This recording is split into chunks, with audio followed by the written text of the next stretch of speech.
안녕하세요. 성경낭독 연습생입니다. 잠언을 먼저 개요로 올리겠습니다. 잠언은요, 본서는 역사상 가장 지혜로운 사람으로 인정되는 솔로몬의 작품입니다. 고대 근동에서 발달했던 지혜의 문화의 백미입니다. 본서의 주제는 지혜인데 일상생활에서 일어나는 사건들을 다루면서 그 결론을 유도해냅니다. 애굽이나 바벨론의 지혜 문학서가 처세술을 제공하고 강론적 서술 양식을 보이는데 그치는 반면 본서는 생활 속의 지혜들을 종합하여 참 지혜란 하나님을 경외하는 삶이라는 진리를 도출해내는 귀납적인 방법을 취하고 있습니다. 하나님을 경외하는 삶이 본서의 주제이며 지혜로운 삶을 살기 위한 방법인 동시에 지혜로운 삶의 결과가 하나님을 경외하는 삶입니다.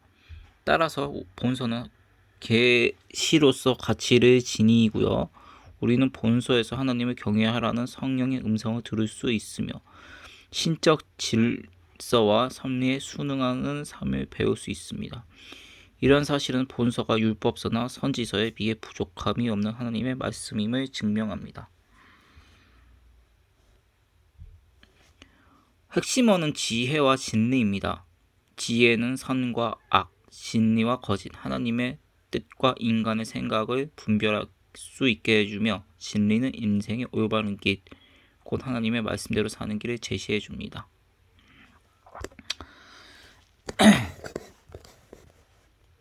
제목은요. 히브리어 표제는 솔로몬의 잠언들이라는 뜻의 미셸레 셀로몬입니다. 72인역 표제 역시 동일한 의미로서 저자의 이름과 책의 내용을 반영합니다. 저자는 솔로몬 외 몇 명이고요. 대부분 솔로몬의 잠언이며 그 외에도 아굴, 루엘, 기타 지혜론자들의 잠언이 수록되어 있습니다. 기록 연대는요. BC 950년부터 700년경이고요. 솔로몬의 재기간 중에 기록됐으며 히스기야 왕 때 최종 편집됐습니다. 아굴과 루의 왕들의 활동 연대는 알 수 없습니다. 목적은요. 지식의 근본인 하나님을 깨닫고 경외하는 지혜를 주기 위해서 솔로몬의 아들인 르호보함을 훈계하기 위해서입니다. 주제는 하나님을 경외함으로 지혜를 얻으라. 지혜는 이 세상의 모든 일들을 올바르게 처리해주고 이 지혜는 하나님을 경외함으로써 얻을 수 있는 귀중한 것입니다. 본서는요. 지혜 문학의 장르에 속합니다. 지혜 문학이란 잠언, 속담, 우화 등을 사용하여 사상을 표현하는 문학 양식으로 BC 3000년경부터 시작되었습니다.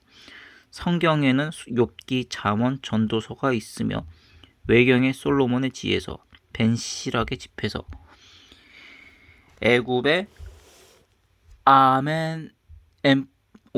교훈, 바벨론의 아카디아 잠언, 아히갈의 금언 등도 지혜 문학으로 분류됩니다. 특징, 지혜 문학적 성격, 다른 성경이 역사적 사실이나 교리적 내용을 주로 다루는 성경이라면 본서는 저자의 이성과 인생 경험에 바탕을 둔 윤리, 종교 사상들을 기술했습니다. 다양한 수사법, 대구, 대조, 의인법 등 다양한 수사적 기법을 사용하여 문학성을 높였습니다. 여호와를 경외하는 것이 지혜의 근본이요 거룩한 자를 아는 것이 명철이니라. 조만간 이 요절도 암송 셔츠에 올리도록 하겠습니다. 자, 내용 분해해 볼게요. 솔로몬의 잠언 1장 1절부터 24장 34절까지 있고요. 그다음에 후대에 편집된 잠언들 25장부터 29장 27절까지 있습니다. 기타 저자의 잠언은 30장부터 31장 31절 마지막까지 있습니다. 서론을 한 번 더 똑같이 읽겠습니다. 이 말로 읽는 게 조금 더 외우기 좋으니까요. 잠언 2해 잠언에 해당하는 히브리어 미셸레는 짧고 간결한 교훈을 가리키는 말입니다. 솔로몬 등 다수 사람들에 의해 BC 950년부터 700년경에 쓰여진 본서는 하나님에 대한 사랑과 인간 상호 간의 윤리 의식을 전체 배경으로 하고 있습니다. 본서는 저자가 여러 명이며 교훈적 성격이라는 사실에서 암시되듯 본래 편집된 작품이라는 특성 때문에 다른 책들과는 달리 일부를 제외하고는 일관된 주제의 흐름이 없습니다. 또한 그 주옥 같은 교훈들을 전달하는 방법도 다양합니다.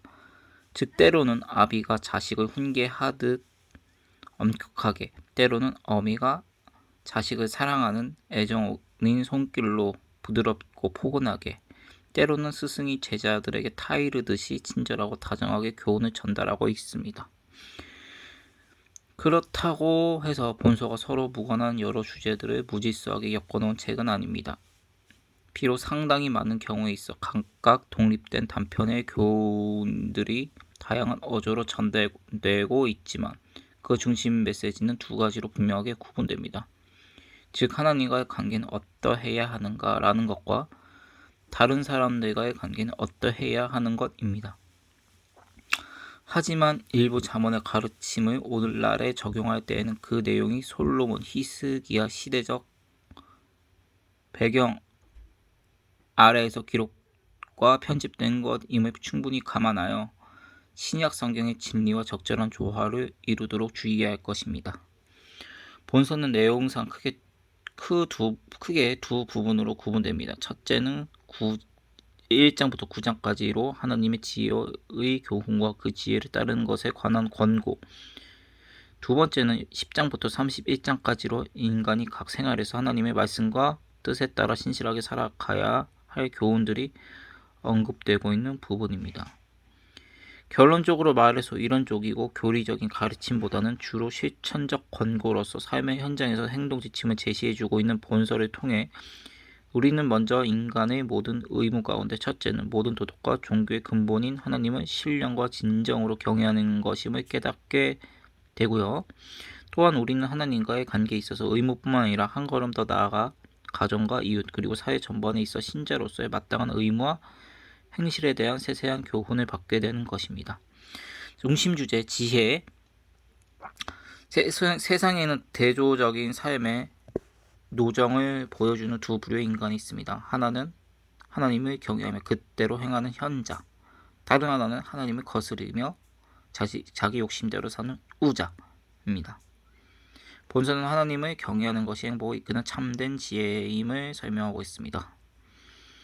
본서는 신앙의 실천적 측면을 강조하는 바 그 영역을 친구, 가족, 이웃, 사회 등으로 확대시킵니다. 이러한 인간 관계를 긍정적인 방향으로 발전시키기 위해서는 사랑, 헌신, 높은 도덕적 기준 등이 요구됩니다. 성공, 지혜로운 자는 비가시적인 정신적, 도덕적, 영적인 요소들을 소유하는 것을 성공으로 삼는 반면 어리석은 자는 오직 가시적인 감각적, 물질적인 것을 소유하는 것을 성공으로 봅니다. 네, 이렇게 잠언에 대한 서론은 끝났고요. 제가 잠언을 되게 영어 성경 책도 많이 샀어요. 보시면은 여기 보시면은 영어로 성경 잠언 쓰기 LAT 있고요. 그 다음에 요것도 샀어요. 요것도 이제 샀고요. 요거는 이제 CEV라고 갖고 굉장히 쉬운 영어인 것 같은데 아무튼 네, 이런 식으로 샀고요. 그리고 마지막으로 NIV 파트너 잠언도 있죠. 네, 아까 네, 이런 식으로 요것도 샀습니다. 요걸 그냥 간단하게 비교 영상을 많이 올릴 거고요. 한글로 먼저 5장 있고 영어로 5장 올릴 거예요. 영어로 5장 올릴까? 아니다. 영어로는 제가 5장 올리진 않겠고요. 1장씩 올리겠습니다. 요거는 천천히 묵상하면서 삶의 지혜를 얻도록 노력하겠습니다. 그러니까 한글 5장, 영어 1장씩 해갖고 5대1 비율로 차근차근 나갈 거고요. 잠원은 이제 영어 대략 한 90일 정도로 잡고 있습니다. 네, 90일 정도로 잡고 있고요. 조금 더 늦을 수도 있겠고요. 아무튼 3-4달 정도 걸쳐서 영어를 할 거고요. 그때는 이제 잠원은 또 다른 영상을 올릴 거예요. 아무튼 네, 그렇습니다. 잠원은 이제 자주 올릴 거고요. 좀 많이 좀 떨리고 그러네요. 아무튼 잘 배워갖고 말씀을 제 것으로 만들도록 하겠습니다. 그러면은 잠원 서론은 끝났고요. 또 잠원 서론 또 올릴 수 있거든요. 그거 한 번 더 읽고 잠원 그때 5장 읽는 거 시작하도록 하겠습니다. 감사합니다.